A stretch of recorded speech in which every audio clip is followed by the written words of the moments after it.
पंचकमिटीचा आता सध्या गड्ड्याची यात्रा आहे। दरवर्षी ती गड्ड्याची यात्रा भरते। आम्हाला त्या गड्ड्या यात्रेमध्ये 2 वर्ष असं दिसलं की अनलिगली काय गोष्टी तिथं होतात आणि गेल्या वर्षी सुद्धा तिथं मर्डर झाला ना, खून झालेला आहे। मग ती यात्रेवर पंचकमिटीचं नियंत्रण नसतं। प्रत्येक वेळी फक्त त्यांना कसा पैसा मिळतो या गोष्टीकडे त्यांचं लक्ष असतं। आता 10 वर्षाखाली एक आदेश दिलेला आहे पाठीमागच्या बाजूला की धर्मदाय आयुक्तांनी लातूर विभागाने त्यांना आदेश दिले की तिथला गड्ड्यावरचा प्रत्येक दुकान हा लिलाव पद्धतीनं पुकार, प्रत्येक दुकान, म्हणजे सर्वांना न्याय मिळेल। पण पंचकमिटीचं असं झालेलं आहे की त्यांचे काही ठरलेले माणसं आहेत की त्या ठरलेल्या माणसांना अर्धा गड्डा वरचा मोह मैदानावरचा सगळा द्यायचा टेंडर पद्धतीनं आणि खालचा जे गड्डा आहे ते गड्ड्याचे पावते आहे की फाडायचे, म्हणजे हा एक खंडणीसारखा प्रकार आहे। म्हणजे पैसे दे आणि तिथं राहा, मनमानी कारभार।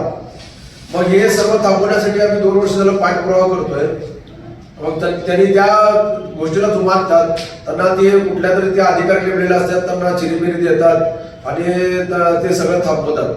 गेल्या वर्षी धर्मदाय आयुक्तांना आपल्या बाजूने आदेश दिला होता, आपल्या बाजूने निकाल दिला होता की तात्काळमध्ये सर्व गड्डा हा लिलाव पद्धतीने पुकारा।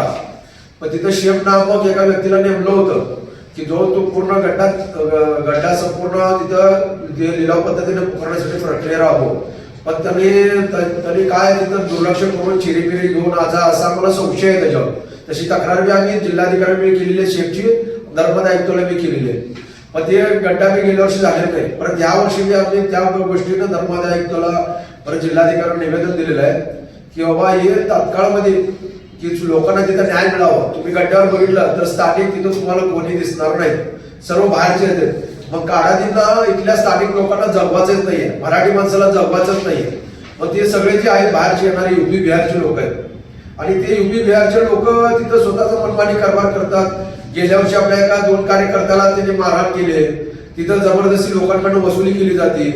मग तिथं आम्ही खूप वेळा मागणी केली की बाबा तिथं तुम्ही एखादा नकाशा लावा की जेणेकरून गड्ड्यावर एखादी गर्दी जमली किंवा कुठला तरी ऍक्सिडेंट झाला, काय झालं तर रस्ता जायला हे रस्ता आहे, तो बाहेर पडू शकता किंवा इथून एंट्री करू शकता।